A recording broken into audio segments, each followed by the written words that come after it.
So, you have been considering a move abroad or maybe even starting a digital nomad journey, but you're not exactly sure where you should land first. Well, allow me to give you a few reasons why I personally believe that Mexico should be at the top of your list. Coming in strong at number one is proximity to the United States. You can get from most major cities in the US, I'm thinking like LA, New York, Atlanta, to a lot of major cities in Mexico and popular places for immigrants and expats to land under like 5 hours or so. I think La Ciudad de Mexico to Los Angeles is like 3 hours, same thing with Dallas. And then when you look at the Riviera Maya up to New York and even Atlanta, you're looking at like a 2 to 4 hour flight depending. This is fantastic, especially if you, like us, have children. We first landed in Mexico when our little one was like 10 weeks old. So proximity to the US and family, of course, was very important to us. We didn't want to wind up halfway around the world and all of a sudden, I need my mom or we have to come back for some reason. So this is something to bear in mind. Even though you may be ready to leave the US, especially if this is your first time spending a long period of time outside of the country, it's super important to make sure that you can get back quickly and easily, or your loved ones can come to you when necessary. Proximity to the US also facilitates, in my opinion, an easier transition. There's just less culture shock because you're just south of the border. And don't get me wrong, things are definitely different, but we have a general familiarity, I think, with a lot of Mexican culture, at least at a high level. And Mexican people have familiarity with American culture too, for better or for worse, but there's sort of a relationship already established there, so you're not exactly going into the transition of getting used to a whole new country completely blind. Due to proximity as well, especially in a lot of the major cities like La Ciudad de Mexico and the tourist hubs like Playa del Carmen, Tulum, Cancun, so on and so forth, there's also a fair amount of English that's spoken. So do not mistake this as me telling you that you do not have to learn Spanish, but it can make it a little easier. Every now and then to have a menu in English, to be able to communicate in English, it really helps, again, to just ease that transition and to mitigate culture shock. All right, before we get any further, let me pause really quickly to acknowledge something. I would be remiss if I did not. There are sentiments from some locals in Mexico, particularly areas like San Miguel Allende and La Ciudad de Mexico, around concerns related to gentrification, specifically from people from the US, the UK, Canada, mostly the US, coming into Mexico, doing border runs, not giving back to their local communities and just sort of taking because they want to live cheap. That's not what we're about. That's not what this is for. But for the notion of moving around and kind of country hopping until you figure out where you want to settle, which is where we are.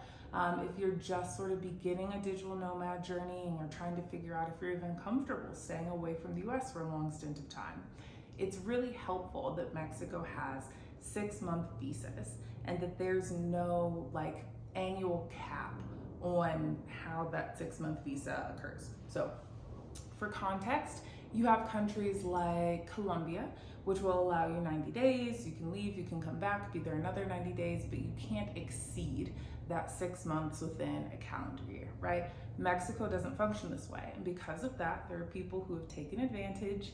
They'll live here for years and years and just run across the border and come back, and they don't go through the proper legal channels to actually be here. So just to clear that up, that's not what we're promoting. But there are benefits to this long visa window. And one of those is that you get to really explore and try and see what it's like to live outside of your home country past that maybe 2-week threshold of a vacation, right?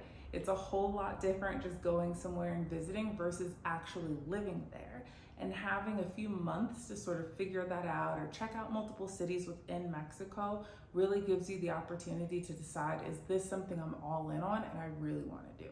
That same notion of flexibility brings us to our third reason, which is just how big and diverse Mexico is. So you have 2 coasts, you have your Caribbean side and you also have the Pacific.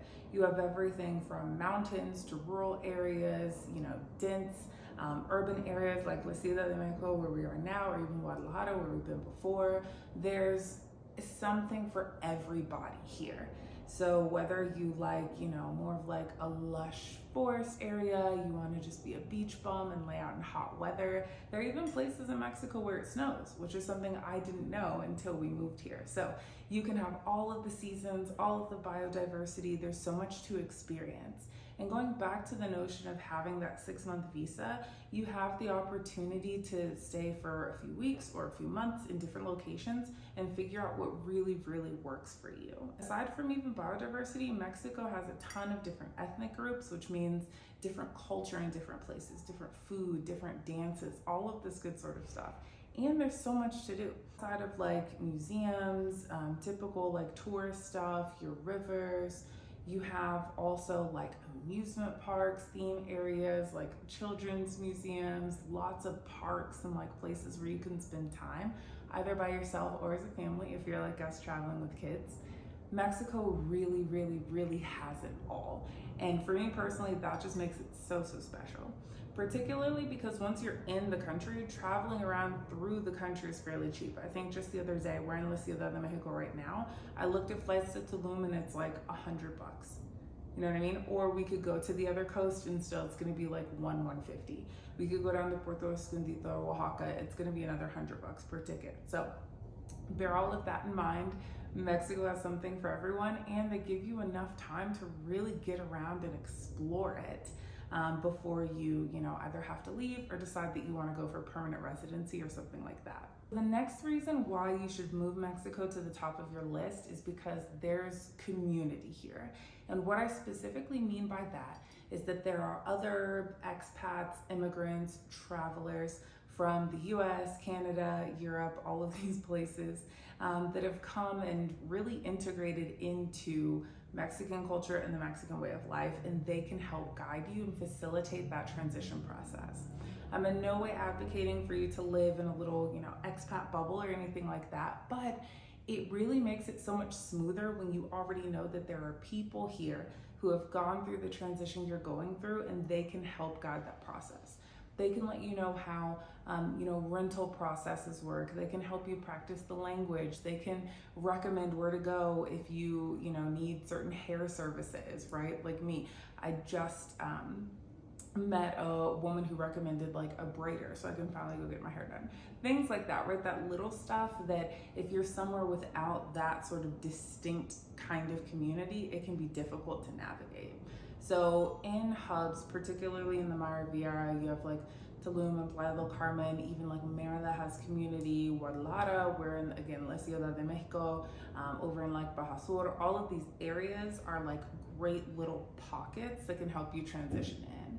And I'm sure other countries have this as well, of course they do, but in Mexico, I think the groups tend to be larger and even more diverse along different intersections. So definitely something to consider, just to facilitate that process and make it a little smoother. You'll meet other travelers, you'll meet other expats, other people that have had to deal with some of the things that you're dealing with if you're in the very beginning of your journey. Okay, so here's the last one on our list, and this one was super important to us. One of the main reasons why we chose Mexico in the beginning and why we're here still to this day, and that is family friendliness and child accommodations. When I tell you we have lived in, I think somewhere between 10 and 12 countries as a family, Mexico hits the top of the list every single time when people ask us about family friendliness and being in cultures that are really set up to embrace children and not just like tolerate them in public spaces. So that goes from anywhere like here in La Ciudad de Mexico, there are playgrounds everywhere. There are play spaces everywhere. We just went to a restaurant the other day where they have a whole kids area with an attendant who's dedicated to working there and engaging with them. And I think they were like painting and doing like all sorts of activities. She gave them balloons. And this is like just a few tables off from where Justin and I are eating. I've never experienced anything like this in the US. There are even supermarkets here that have kids areas and soft play spaces where the kids can like hang out with the attendant so you can like do your shopping in peace and they have a great time. So when I say like family friendly, I'm not just talking about you know, like kids can come here, sure. I'm talking about like they make space for children, they embrace children, people stop and greet children on the streets, they talk to them and engage with them. Like it's just so nice, it's heartwarming. And again, we're traveling with two fairly small kids. We have an almost 2-year-old now and a 4.5-year-old. So them being in spaces where they feel comfortable, they don't have to deal with like the brunt of culture shock, you know, people aren't being rude or standoffish is so important to us. And we've had nothing but just an outpouring of love from everyone that we've encountered in Mexico with our kids. And for me, that's super special and it's super important. Because as much as we just like to travel and explore and gallivant, making sure that the kids are comfortable and safe and well taken care of, that, you know, there are high quality schools, great educators, like that's really important. And we found that time and time again in Mexico. Okay, if you have any questions about a transition to Mexico, or if you have advice that you would like to give for anyone else who's watching this video and considering taking that leap, feel free to drop us a comment. You can also hit us up on Instagram, send us a DM, any of that sort of stuff. And I hope this was helpful. So till next time.